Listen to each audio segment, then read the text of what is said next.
Are you looking to grow revenues, increase profitability, or obtain financing? If so, you came to the right place. Running a business is all about leadership. How do you become a better leader? Learn from the successful entrepreneurs and business owners how to lead your organization more effectively. That's why we created Leadership Live at 8:05, Talking Small Business, to help you succeed with your host, Andrew Frazier, Business Growth Pro and CFO and founder of the Small Business Pro University.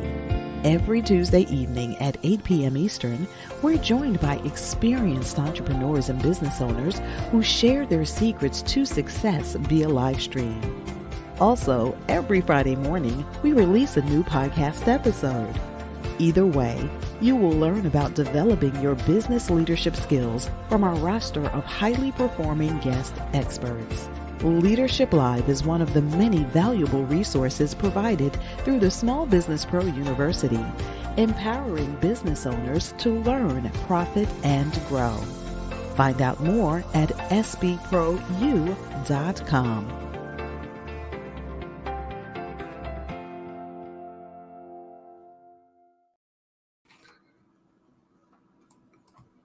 Good evening and welcome to Leadership Live at 8:05 Talking Small Business. I'm your host, Andrew Frazier, and excited to be hanging out with you once again on Tuesday evening. As you know, we have great guests and we really talk about important business topics for entrepreneurs and small business owners. Because at the end of the day, the more that you know, the faster your business will grow. And as a small business owner and entrepreneur, your business can only go as far as you're prepared to take it. So developing your leadership skills and being able to lead your business more successfully requires continuous learning and education and knowledge. That's why we bring such great guests on our show who have demonstrated leadership and expertise in the small business arena. So thanks again for joining us. Welcome any comments, questions throughout the session.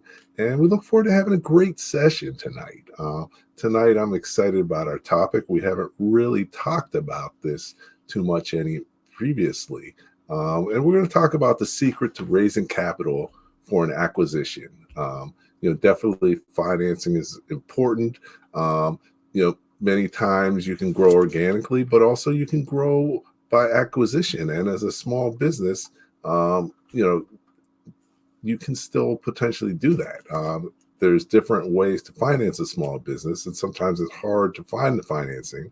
So that's what we're going to talk about tonight. And hopefully you'll learn some things, get some ideas, and, really take some valuable lessons away from tonight. So tonight, my guest is Kevin Bibelhausene, and he's got some tremendous experience in the space. Not only he sort of started at the bottom and went to the top. So he started out actually looking to acquiring businesses, and realized that there were some challenges in being able to get financing. So he's taken on a role on the other side and creating opportunities to make it easier for small, mid-sized companies to finance their acquisitions. So excited to have him here tonight and look forward to chatting with him about small business. Hey, Kevin, good evening. How are you doing tonight? Hey, Andrew. Good. How are you? Good. So thanks for joining me.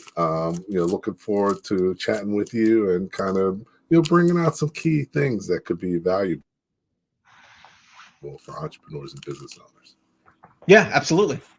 So, excellent. So, before we get started, we've had a chance to chat. I got a chance to learn about you.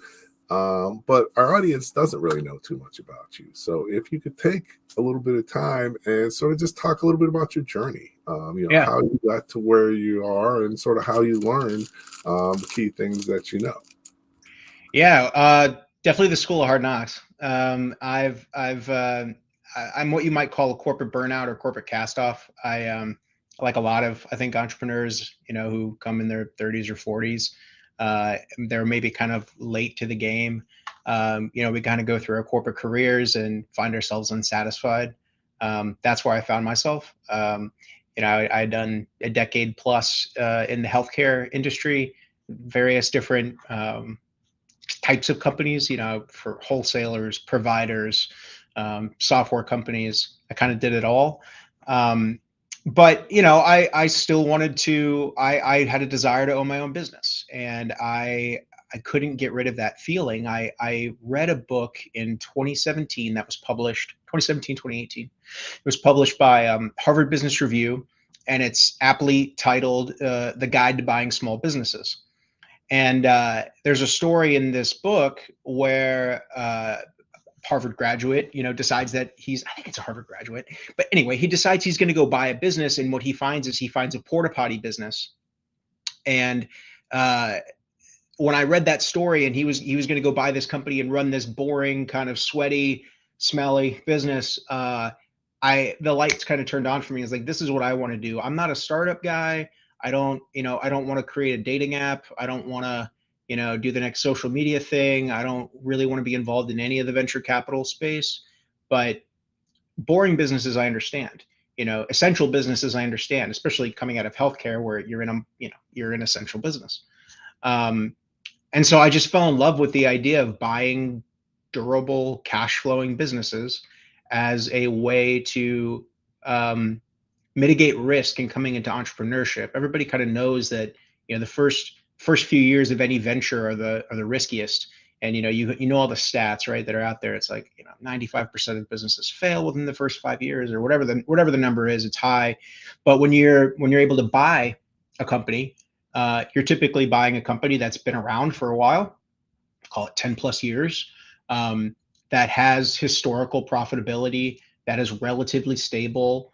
And by doing that, you're able to almost jump the line, or you're not having to go from 0 to 1. You're now going from 1 to however high you can scale it, right?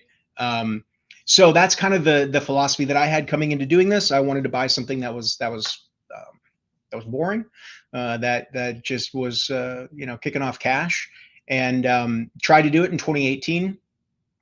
Failed.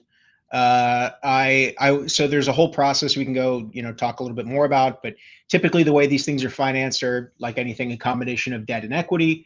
The debt side comes from an SBA, Small Business Administration backed loan, and the equity side can either come from personal capital or investor capital. In 2018, I didn't know anything about raising capital, and I thought everything had to come out of my own pocket. And so the deal failed because the banker came back to me and said, actually, I'm going to need you to double your equity investment, your equity injection. And I said, well, that's every nickel I have, so I can't do that. I knocked on a few doors, but it was sort of half-hearted because I didn't have the confidence or, really any idea on how to raise money. So I let that deal die, went back to my corporate job. And then I had a health scare due to COVID in 2021.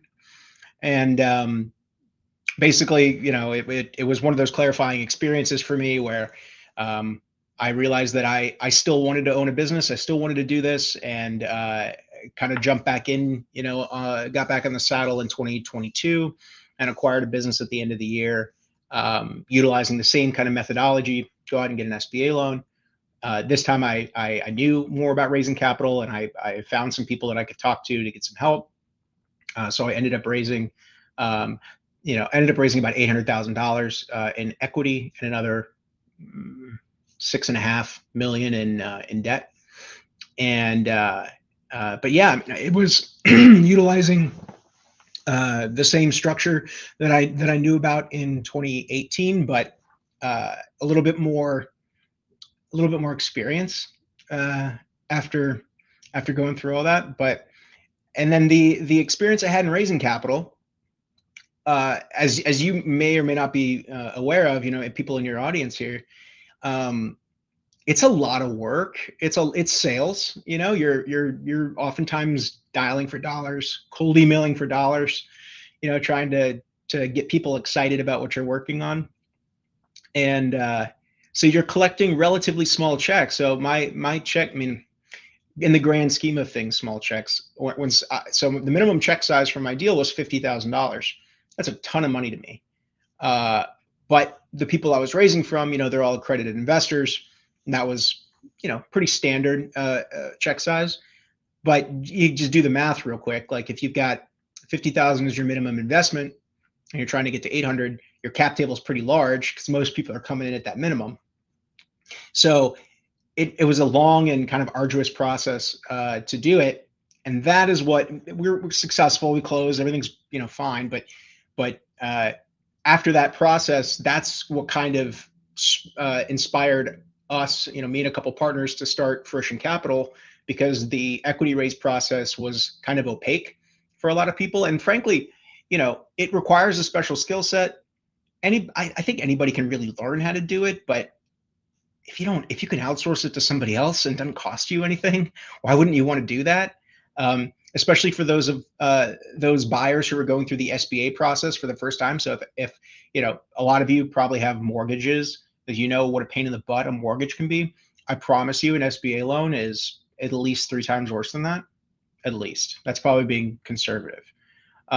So with all the paperwork you have to do, with all the red tape, it's a government-backed loan after all. If you're going through that for the first time, to also then raise capital for the first time, and for some people it's their first business, and so there's all these firsts going on. And so we wanted to come in as Fruition Capital and say, look, we got the equity piece, come to us, bring us your deal, we'll take a look at it, and if it fits our buy box, we'll invest the equity from our limited partners and ourselves. We have personal capital in the deals.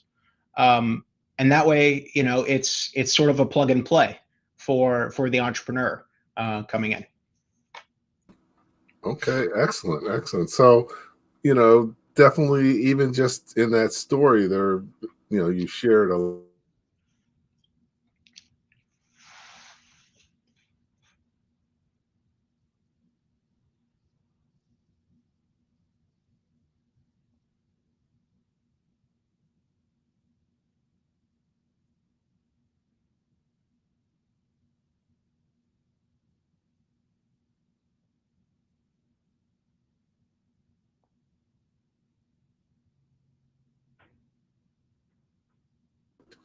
Sorry about that. This is my first time with my computer dying during a show, or at least losing it.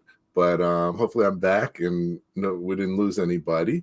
Um, so definitely, Kevin, excited about having you on here. Want to unpack some of the stuff we talked about. Yeah. But before we do that, we run this through the Small Business Pro University. So I have a short video on what that is. And then, I'll be back talking small business with Kevin. Here it is.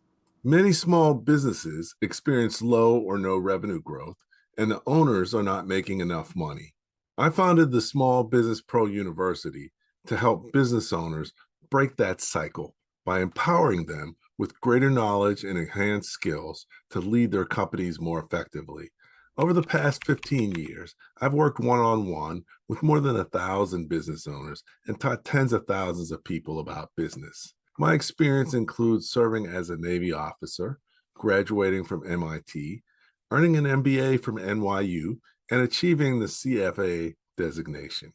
Small Business Pro University empowers entrepreneurs like you to run their businesses more professionally and create sustainable enterprises. Small Business Pro University provides access to valuable resources, partnerships, and relationships that will help you to grow revenue, increase profit, and obtain financing faster and easier.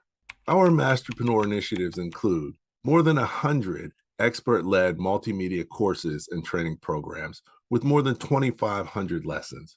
The Small Business Pro Network, our private community for entrepreneurs. Leadership Live at 8:05, Talking Small Business, our weekly live stream and podcast. Advanced Learning Institutes, focused on revenue generation, profit maximization, and capital acquisition. And the Power Breakfast series, in-person events where business owners learn best practices, enjoy great networking, and gain useful knowledge. If you want to sell more and make more, you need to check out Small Business Pro University. Visit our website at www.sbprou.com.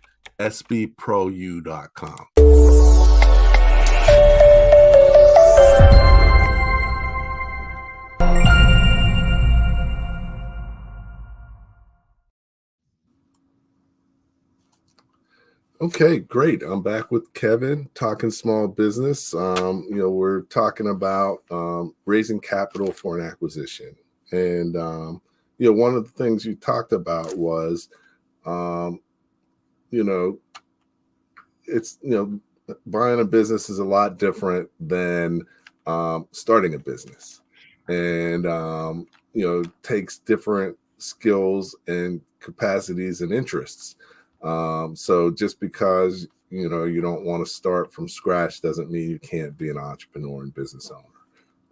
And this is a viable way to do it.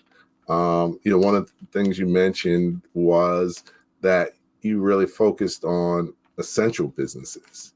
Mm-hmm. So, why is that so important when you're looking to buy a business? Yeah, I mean, for essential comes in a lot of different flavors, right? It's not even necessarily that you're looking for, infrastructure type businesses. Those certainly exist, but I mean, the logic is pretty simple. If they're essential businesses, they're especially coming. Who knows where we are in an economic climate right now? You open up the news and you can get 100 different opinions in just a few minutes. Businesses that are essential or that provide a service or are important to their local communities are more stable. And so when we're looking for companies, there's a few things that we look at. Certainly, where it is positioned in the market. Is it a service business? Is it a product business? What's the consistency of the cash flow? What's the consistency of everything? What's the top line doing? How consistent is your gross margin? Is your cash flow or your EBITDA really kind of jagged, or is it a little bit more smooth? Obviously, you want to see for something like this where you're going to use debt, you're going to lever up an acquisition. You don't want to be surprised. You want something that is going to be repeatable, that is just going to be like clockwork, so when I was looking for my business, one of the things that I was attracted to was just the stability of, gross margin was honestly within 0.2 for the last, I don't know, six years or so. It's pretty remarkable. Stable top line, of course, some ebbs and flows, but overall, trend line was pretty flat.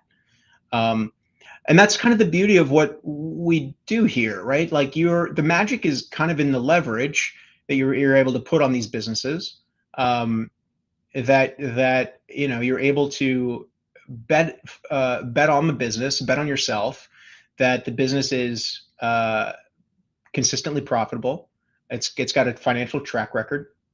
You're going to put a bunch of debt on the business and not a lot of cash in, and then that business is going to continue to be profitable over the period of time where you're paying back the loan, and you're then building equity in the business just like you would a mortgage for a house. And yeah, it's kind of an amazing financial engineering trick, if you want to look at it that way. But more importantly, I think it's an avenue for people who otherwise wouldn't have had access to entrepreneurship and business ownership, to have access. The beauty in what we do is that and the method that we advocate for is that you're utilizing government assistance, and you're also getting investors who are capitalists. And so you're kind of, it's a very uniquely American thing to be able to do, that our government is set up in a way to provide these kinds of loans to aspiring or current active business owners, letting them bet on themselves and bet on their business, and potentially grow their net worth, their business, in ways that otherwise wouldn't have been achievable.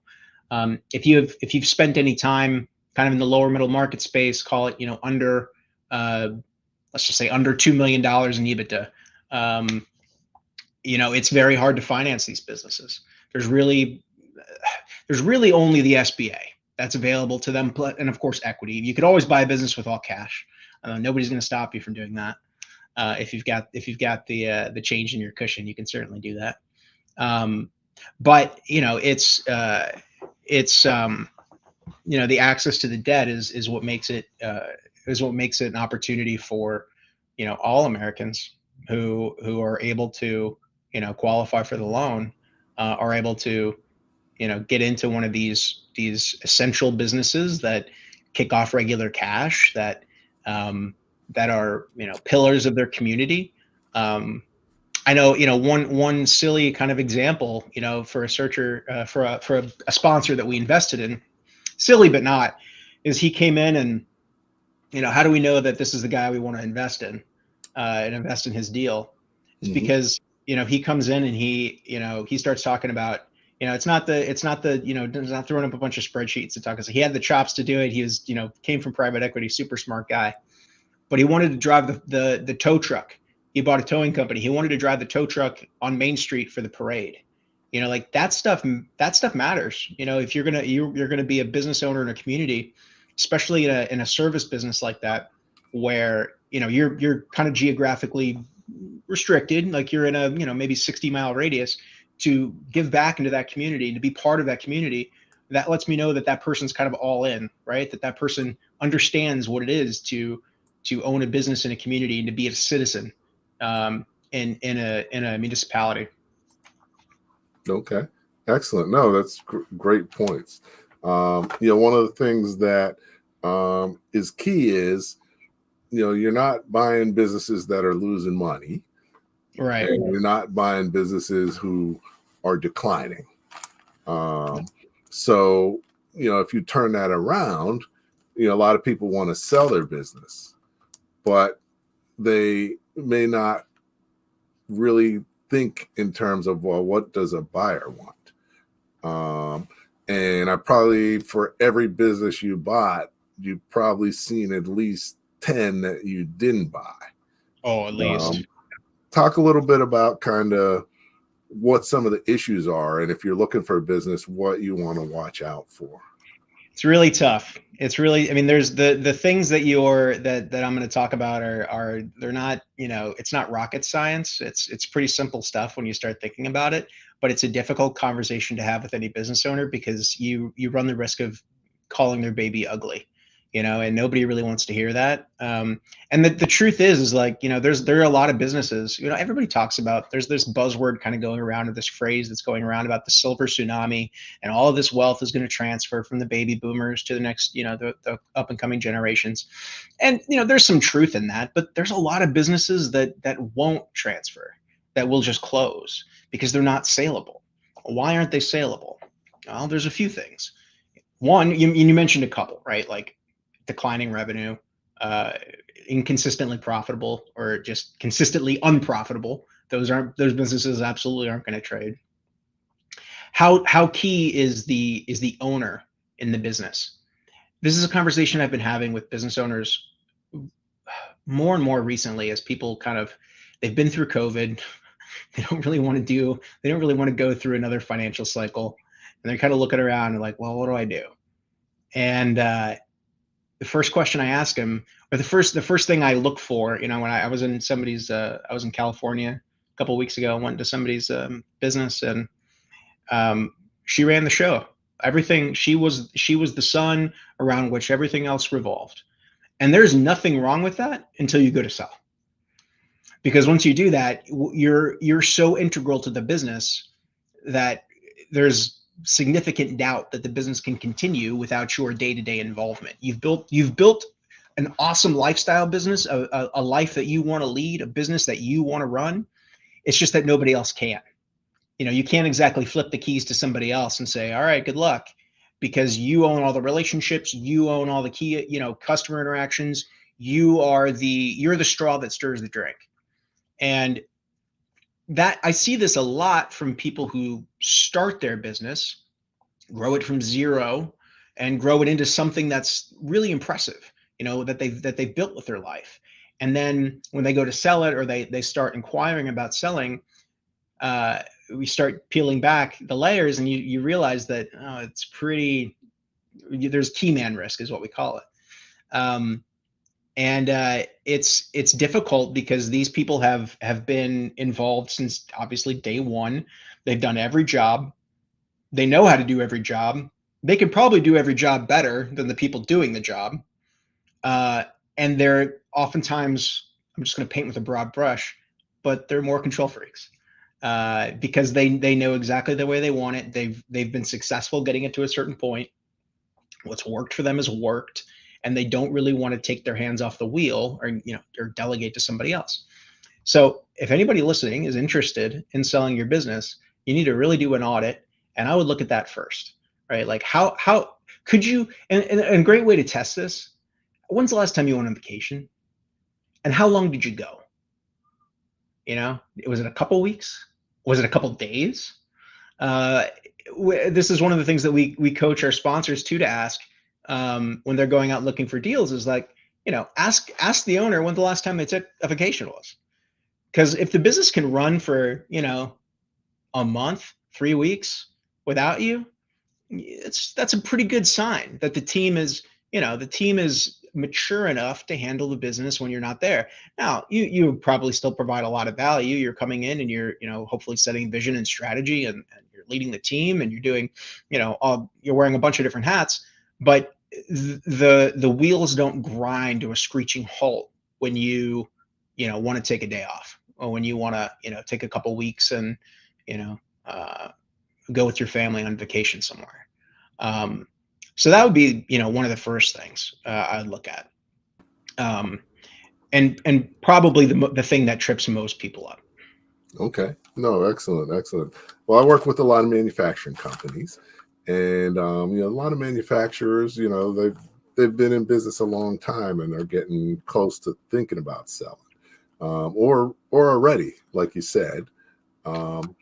But it's even many times harder for them to let go.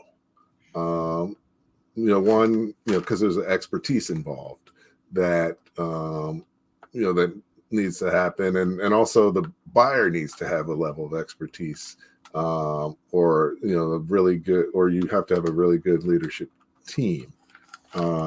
So definitely, maybe if you're not ready yet, what can business owners, what do you recommend they do or to focus on to get ready?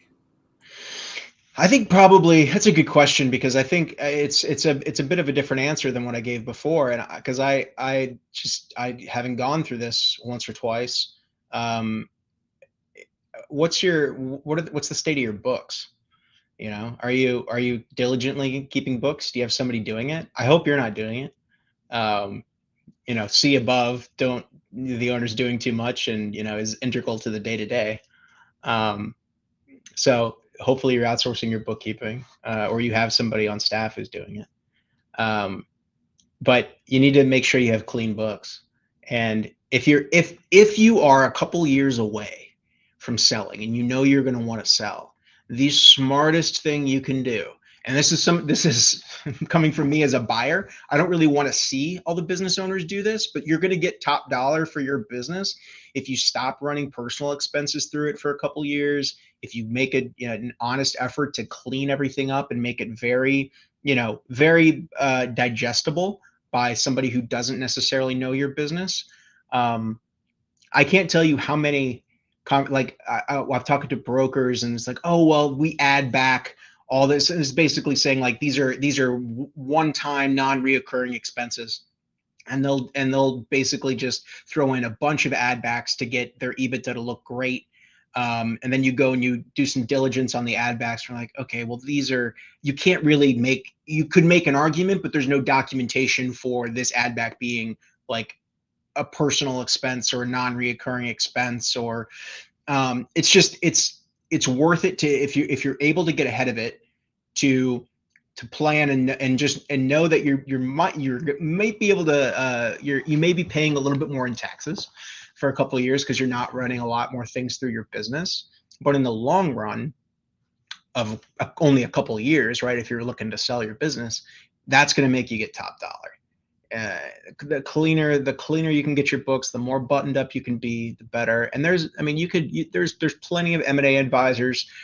Send me an email, reach out to me. I'm pretty easy to get to, but I can also refer you to M&A advisors, just to, somebody to talk to, a couple years before you're ready. And they're going to tell you something similar. They're going to basically do an audit like that, and then they'll kind of just keep checking in, making sure that you're working on the punch list, even if it's identifying somebody to kind of come in and take over some of the responsibilities that you have, right? So it could be a bookkeeping cleanup. It could be identifying a GM or whatever, maybe just spreading tasks more across your team, things like that you may, none of this should surprise anybody, but they are things that buyers are looking for. They want to see a small business that's run professionally, that's run in a very buttoned up manner, that's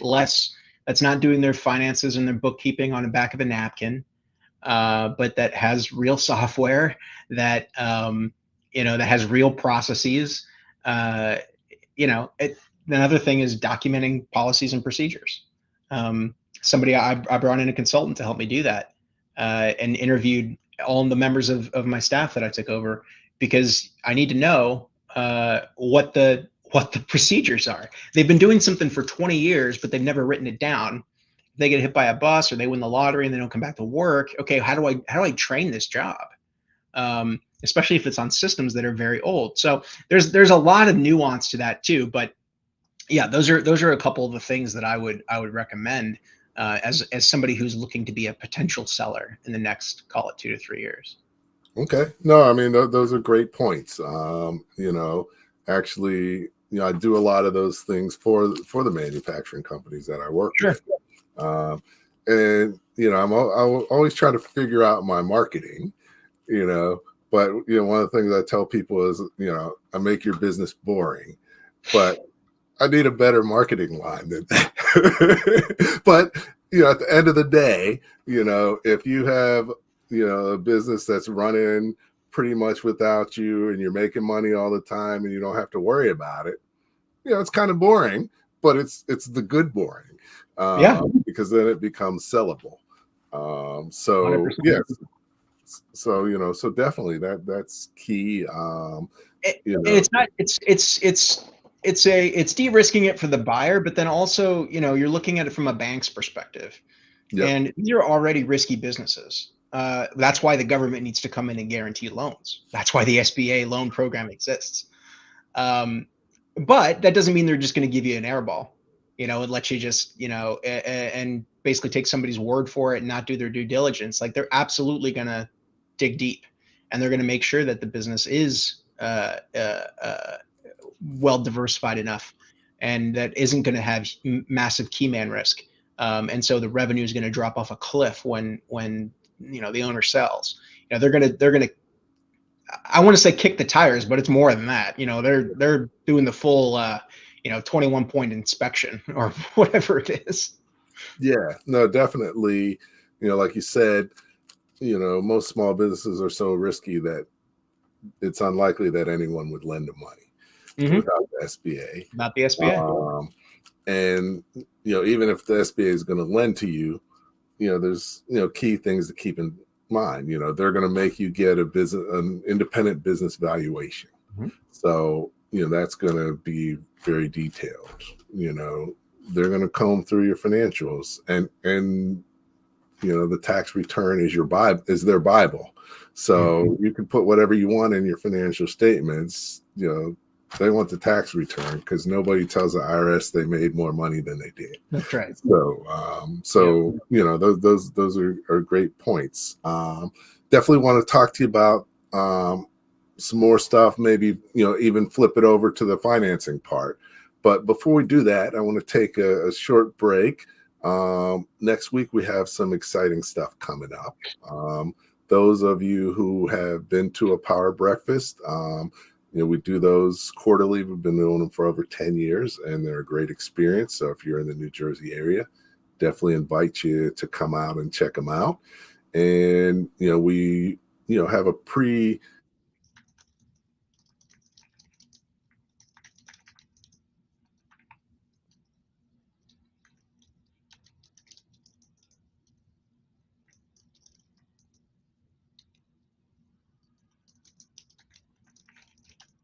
not sure why I keep getting kicked out, but hopefully I didn't lose you too bad. So I'll just show you a short video about the Power Breakfast, about the networking event, and then I'll be back with Kevin talking small business. Let's take a look. Are you an entrepreneur or business owner? If so, you need to check out the Power Breakfast.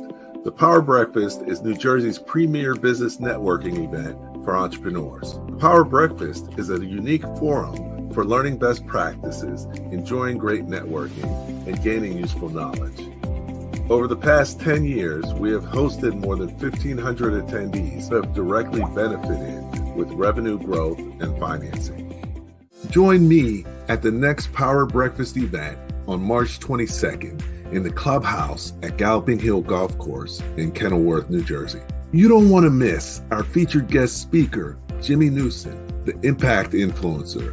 He will be talking about how digital transformation can increase profitability for small businesses. So I'm Jimmy Newsom, known as the Impact Influencer, influencing other small business owners to get the things done that matter the most to them, working on strategy, looking at the big picture, because that's where we find our true north to move forward. So I'm the founder of Moving Forward Small Business. We're on a mission to save 1 million businesses from failure, leveraging innovation, technology, and where this AI strategy actually falls underneath as one of the strategies you could be focusing on for let's just say 2024. You'll also want to check out our expert panel, Maximize Your Success with Partnerships.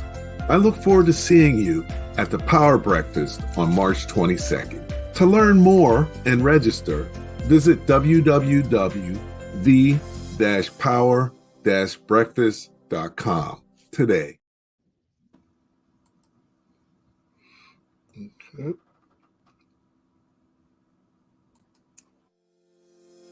Join us for the Power Network event at the Enterprise Center in Newark, New Jersey on March 21st. Meet with like-minded entrepreneurs in a relaxed environment to chat, connect, and collaborate. Hi, I'm Jeffrey Dunn, Senior Vice President of Newark Enterprise Center, and I'm looking forward to meeting you.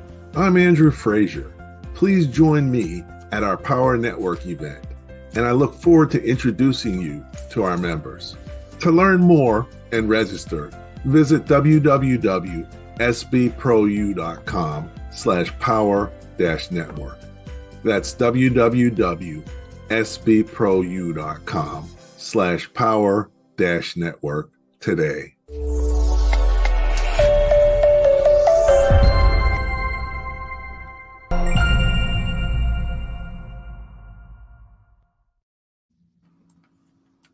Okay, I'm back with Kevin Bibelhausene, and we're talking about the secret to raising capital for an acquisition. So we're going to talk a little bit about, financing an acquisition. And I always like to start from the basics, from the ground up, because, especially on finance and investing, a lot of times entrepreneurs that rolls back their eyes into their head, and they're, trying to avoid that, like in my first book, Running Your Small Business Like a Pro, the third chapter is called What is Your Greatest Fear? Because, most entrepreneurs and business owners fear numbers and analysis. But, if you're going to buy a business or you're going to run a business, it's very important for you to know that. But, I like to start with ground zero. So, if you're going to purchase a business or start a business, you're going to need to finance it. And generally, there's two options: equity and debt. So can you just go back to ground zero and say, okay, well, what is equity and what is debt financing, and what's the difference? Yeah, it's usually a combination, right? Like there's a ton, you can split this a bunch of different ways, but it really does boil down to, the mix in what your capital stack looks like, your mix of debt and equity. But there's a few, like I can kind of give you an order of operations. I would look at this. The most important thing, and I say this as somebody who is an equity investor, the most important thing for you to do first is to pre-flight any deal with an SBA lender. Because that's going to be, they're going to be sort of the first sanity check that you're going to get. You might find, some broker's got a deal. You get the SIM, the confidential investment memorandum. You got the financials. You're all raring to go. You think it's a great idea. You give it to an SBA lender, and they're like, "Yeah, this has negative net income over the last couple years, so there's going to be, no shot for you to get this." This deal done. So you gotta first find an SBA lender that's used to doing these acquisition type loans. There's plenty of debt brokers out there that you could go to.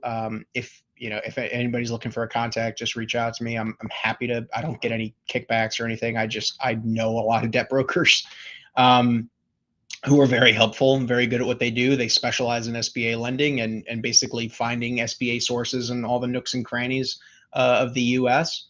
But if you don't want to do that and you want to go direct to a bank, the easiest thing to do is go on the SBA's website and look at the top 10 SBA lenders, and you're probably pretty good to stick with that list.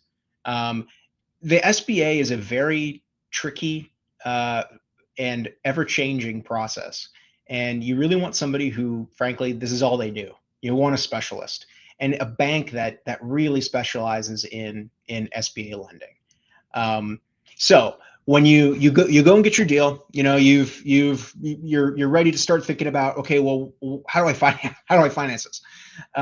You take it to an SBA lender and you say, Mr. and Mrs. Lender, what do you think about this? They tell you, through back and forth conversation, you give them additional information. You probably go and ask the broker or seller for additional information. And then they kind of give you it's a pre-flight. So you basically just, what do you think about this? Do you think we should move forward with a letter of intent, or do you think that this is never going to pass underwriting? And the good ones are honest with you up front because they don't want to waste their time. They're commission only. So they'll tell you, whether or not the deal can get done. So I'm just going to do the whole timeline. I think for kind of how we look at an acquisition. So I would start with your debt source like that. Get the first opinion there. Let's assume that everything works well. Everything looks good, and you're ready to make an offer. And the bank says we would look to underwrite this loan, and hopefully you're celebrating just like these fireworks that randomly appear here, because it can feel like that. But you're only really, once you get the LOI signed, it's only really the beginning of the race. Like it can feel like a grind until you get there. And then once you're under contract, then the real fun begins, because then you actually get under the hood and you start looking at this business, and you should do what's called a quality of earnings study, which is basically just hiring an outside accounting firm to come. Even if you're an accountant, even if you aren't one of the entrepreneurs who's scared by numbers, you should have a third party look at a deal. You're investing potentially millions of dollars in something. If you're anything like most entrepreneurs, you're going to be really excited about it, and you're going to have blind spots, and you need somebody that'll check your positivity, frankly. And so that's what a quality of earnings is. It's sort of the wet blanket on deals. They go through and they shake the trees and make sure that the financials flush out to be relatively close to what the financial statements say. And if you've cleared that, that is a huge hurdle. If you get some, within a reasonable, plus or minus X%, and then you're probably, if you're looking to do a big deal or you're looking to raise capital, only after you get that quality of earnings done and you've got the report, then I would go start looking for firms like mine, Fruition Capital. And there's other funds out there. There's plenty of, people in this market to look for equity financing and say, okay, I've got my SBA lender lined up. I've got my quality of earnings. Here's my plan for the business. Here's what I think I can do with it. what do you think, equity investor, is this a deal you'd be interested in? Then something that we would do is we would usually we'll get some sort of investor sim, which is basically, the broker gives you a sim for a deal, and then you would put together something kind of based off of that, but then also based off of your projections and where you want to take the business and why you like this deal and how it's going to be structured and all this kind of stuff. So it's a little bit more detailed about your specific plan. It's more or less a business plan on by any other word. And then you're going to have financials. You're going to look at historical financials. You're going to do some sort of financial model. Don't freak out about this. I've done my own, and I do not consider myself an expert in finance. You don't have to do that. If you've got enough, just like $1,000 maybe, like you could easily go get somebody to help you model that. I'm guessing on a number there. It's not going to be more than that, to get somebody to take a look at the financials and be able to give you a good model to be able to take to a lender. There's plenty of former investment bankers, recovering investment bankers, recovering PE analysts who do that stuff freelance and can do it in their sleep. Let them do it. Let them be in Excel and be the Excel wizard, and then you just you be the CEO, the quarterback of the deal, and let the expert do their thing. You also might be able to get get that service from the person who provides your quality of earnings study. There's a bunch of different ways to kind of get there, but you're going to get your investor sim, your investor model, and you're going to come to us and say, here's my materials. What do you think? And we're going to say, thank you very much. We're going to take this to investment committee. And so we'll take this back and talk amongst the partners.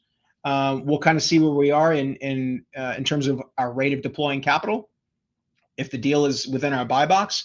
So just real quickly, for just review, I want to see a business that's 10 years plus in business, consistently profitable, business to business only. I don't want B2C companies, not overly technology dependent. What I mean by that is more the Silicon Valley, more software, we don't finance that. There are people that do, but that's not our bailiwick. Again, we like boring businesses. So the businesses we've invested in are a couple towing companies, a specialty manufacturer, commercial kitchen cleaning, like they clean the hoods of ranges of ovens. Just businesses that would fly under the radar for just about anybody, but they're consistently profitable. So we also, I didn't mention this before, but customer concentration. We don't want to see a significant customer concentration either in, a specific customer is the most important. So if you got somebody who's 40% of your revenue, that's a problem. You want to be a little bit more diversified than that. Less important is sort of by category. So if you're a manufacturer and you sell to distributors and you sell to retailers and you're really heavy in distributors, like it's a risk, but it's not a massive risk because that's how manufacturing works, is you go to distributors. So those are the things that we would look at. It's not an absurdly long list or a complicated list. We look for deals of a specific size for the fund. So we look for deals that are between $1 million and $2 million in EBITDA. That knocks out a lot of businesses. If you're looking for a smaller business, that doesn't mean that there aren't equity sources available to you. There are. Again, if you've got a live deal, if you're just interested, I'm happy to share investor list. I mean, we tell our partners, our limited partners, that I feed them deal flow all the time. Even if it's not right for the fund, it may be right for an individual investor. You never know. So don't be shy about necessarily bringing some of those deals in. But for the fund to make sense economically, we need to be investing $500,000 to $1 million in a deal, and so that puts us kind of in that $1 million to $2 million EBITDA buy box. So all of that coupled with stability, longevity, diversification are all important. Okay. And, when you consider all that, it's no wonder that most deals don't get done. Yeah. With your list, I would start with a number one before your number one. And I would say first, you need to have your own money and be putting a decent amount of it in, and a significant amount based on your net worth.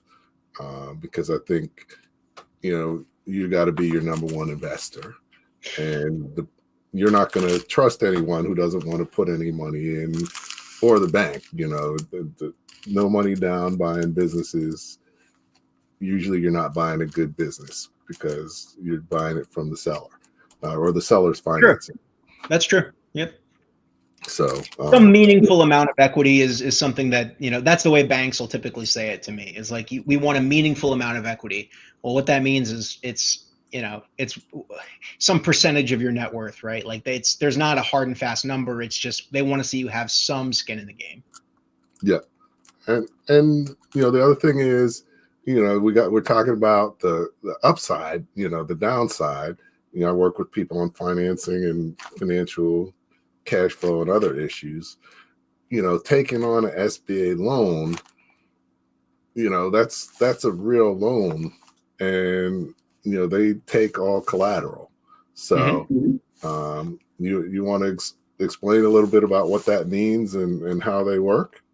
Yeah, they put a lien on your business assets. That's certainly, and frankly, that's not the scary part. It's business I have, had mid seven figures in assets.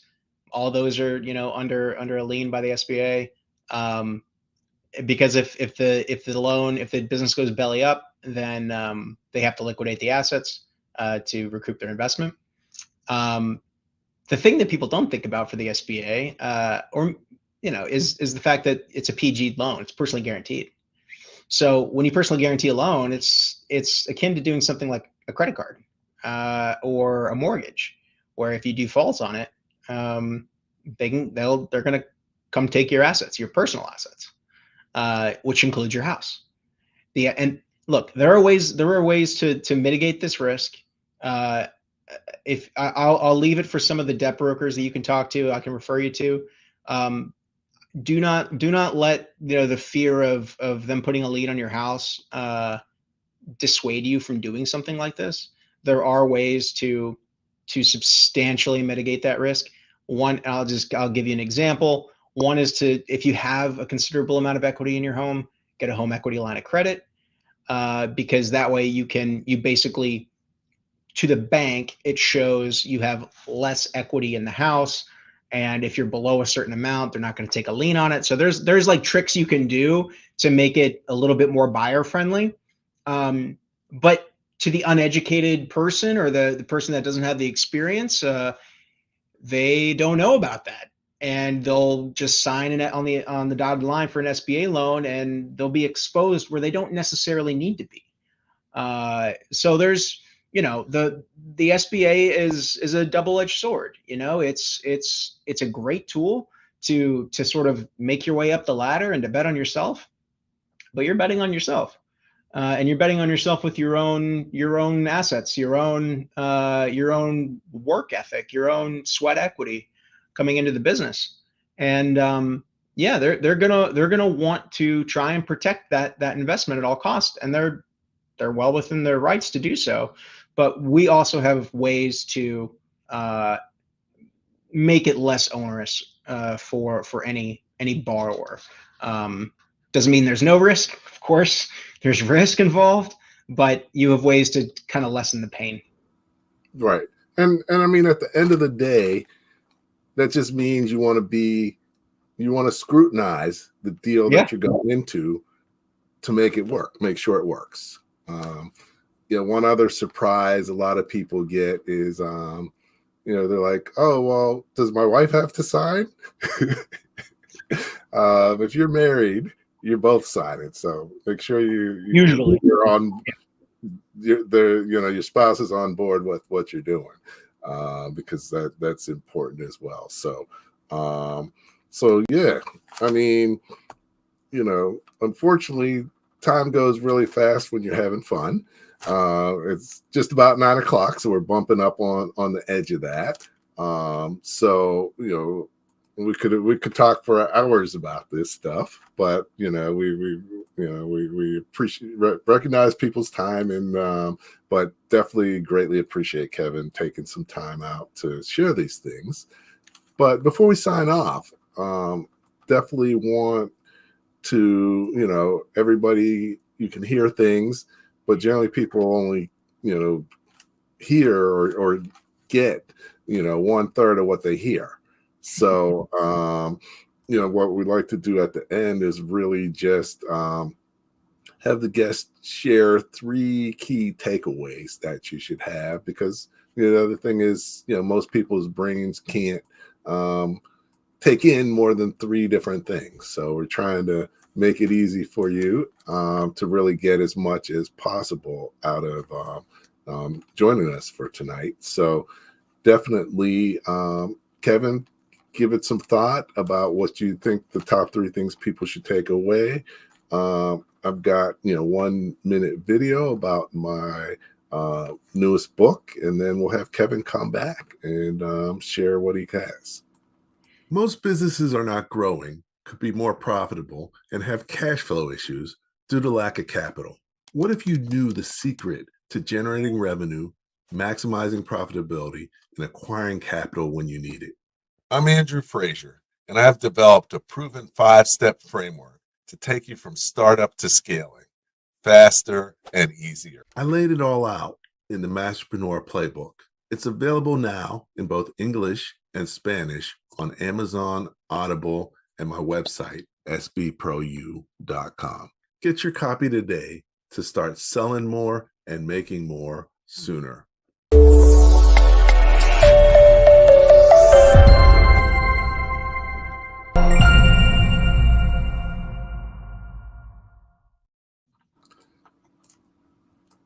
Great. I'm back with Kevin. Been talking small business, and we really just want to close out with 3 key takeaways based on our conversation this evening.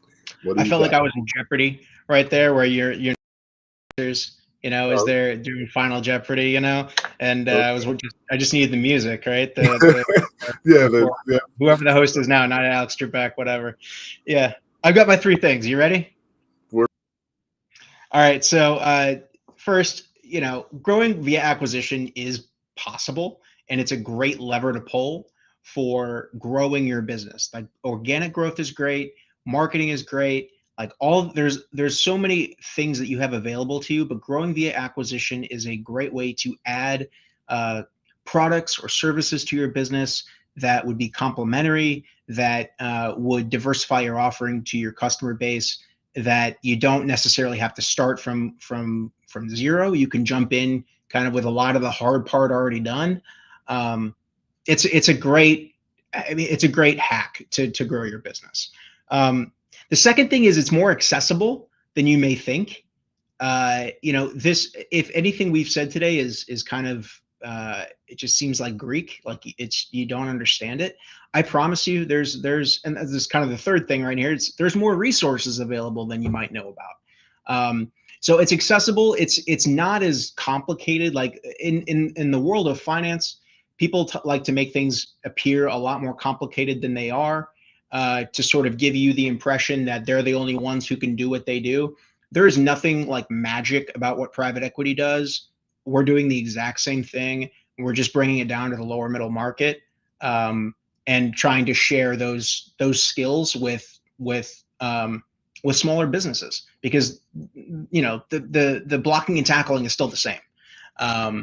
And with access to loan programs like through the SBA, it's a great time to be a small business owner. And it's more, there's tons of resources available. More funds like us are popping up. There's lots of education resources. I will say some of them you have to be careful of, because you mentioned a couple no money down type situations. Yeah, like there's people out there that teach that.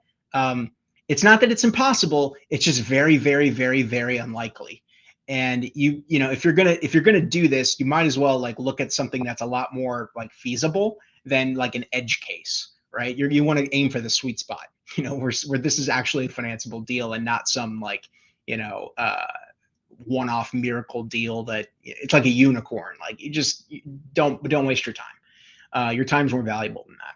Look for resources, like there's the Twitter, LinkedIn's a great resource. Twitter's a great resource. Send me an email. I'm happy to point you to the direction of other people who kind of, I know several people who coach people through this process. So the network that you build is going to be really important, and you just got to put yourself out there. You gotta make these connections. You got to talk to people, and you can educate yourself and do it. There's nothing. I'm not a special individual. It's a lot about having a goal and just putting one foot in front of the other and making it happen. And anybody who's running a business, or especially started from ground zero, like you've got the chops to do it. And anybody should be, more than willing to reach out. I'm happy to put you in contact with people. Okay.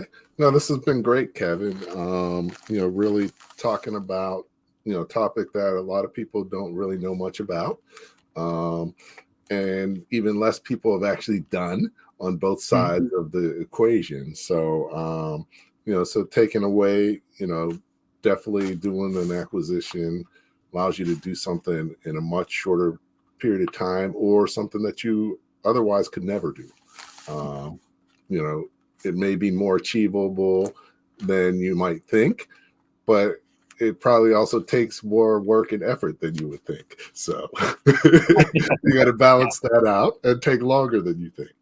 And there's a lot of resources out there, but you do have to be careful about certain resources because, there's a lot of not as good information out there as there should be.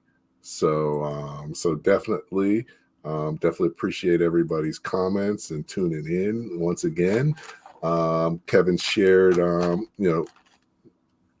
you can reach out to him. You've got his LinkedIn profile and his website in the chat. So definitely those are great ways to connect with them. And thanks again for tuning in. If you can hang out for a few minutes as I close it out, that would be great. And we'll go from there. Sounds good. Okay.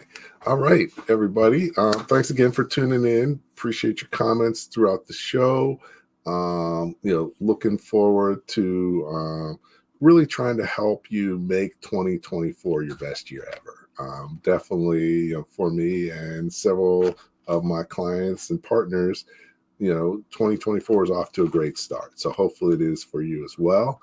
If it isn't, maybe you should reach out so we can chat about how to help you make it as positive and as successful as possible. So, as you know, each week we have a great guest talking about a great topic. So next week we've got Lou Carpino, and we're going to talk about accelerating growth through new products and services. At the end of the day, it's about growing your business. And sometimes you need to expand your product line. So we're going to talk about, how do you do that? How do you do that successfully? I think it'll be a good chat and hopefully share some valuable insights for you. So hopefully you can join us next week and, looking forward to that. But always remember, at the end of the day, the more that you know, the faster and more successfully your business will grow. Thank you for listening to Leadership Live at 8:05, Talking Small Business. Subscribe to our YouTube channel and to the podcast on your favorite podcast platform. Leadership Live is one of the many valuable resources provided through the Small Business Pro University, empowering business owners to learn, profit, and grow. Find out more at sbpro.u.com.